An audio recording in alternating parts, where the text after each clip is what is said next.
Here in the land of the Jewish people, it is permitted to speak Hebrew and pray. It is permitted to celebrate the Jewish holidays. Here, at home, it is possible to live as a free Jew.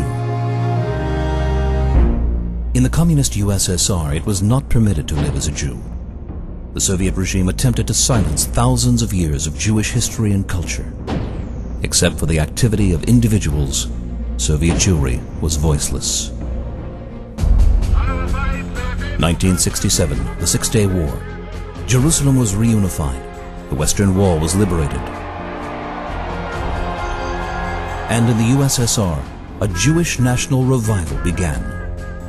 Many Jews yearned to be part of the Zionist dream, to learn what it means to be a Jew. Groups and individuals gathered secretly to learn Hebrew and study Jewish history, to celebrate the holidays, to be proud Jews together, and to demand immigration to Israel.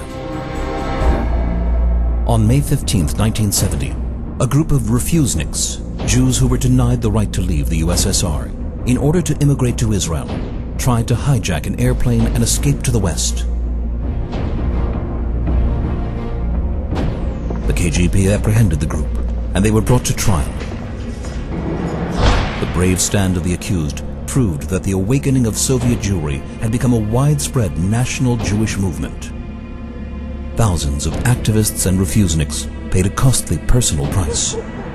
They were persecuted and fired from their jobs, put on trial, and incarcerated for many years in prisons and labor camps.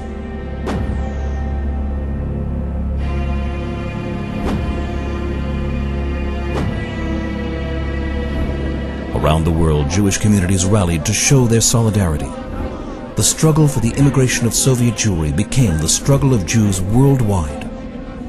With the cry, "Let my people go," the Soviet Union was pressured to free the prisoners of Zion and to open its gates to the aliyah of the Jews. In the 70s, the international protests and demonstrations began to bear fruit and bring about the loosening of the noose. Working behind the scenes, the Jewish Agency facilitated the emigration of tens of thousands of Jews, bringing them home to Israel. In the 80s, the Soviet regime stiffened its stand and stopped the stream of emigration. The Iron Curtain closed once again. With the decline of the Soviet regime towards the end of the 80s, cracks developed in the refusal front. And in 1989, after the renewal of formal relations with Israel, the Jewish Agency, with the support of UJA, Keren HaYesod, and its partners around the world, moved into immediate action as the gates of Aliyah opened wide. In 1989 and 90, prior to the commencement of direct flights to Israel, Jewish Agency emissaries built transit camps throughout Eastern Europe to facilitate mass Aliyah.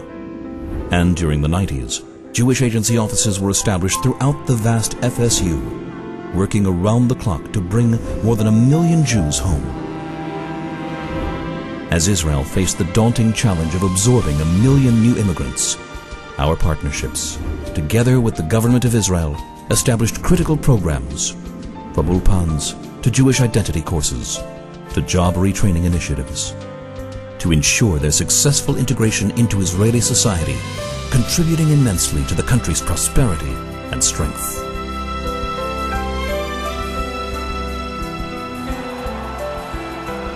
Why am I Israeli?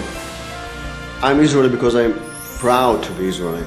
Because despite of all the wars and the conflict which built our reality, we, Israelis, are endowed with enormous vitality, liveliness, and desire for peace.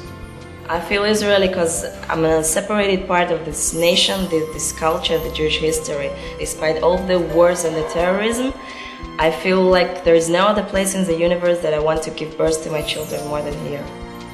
I'm Israeli because I fell in love with this country the first second I came.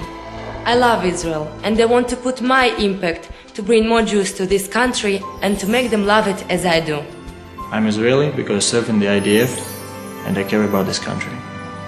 I'm Israeli because I respect and understand the people of this nation. I'm Israeli because I'm Jewish and I have no other land.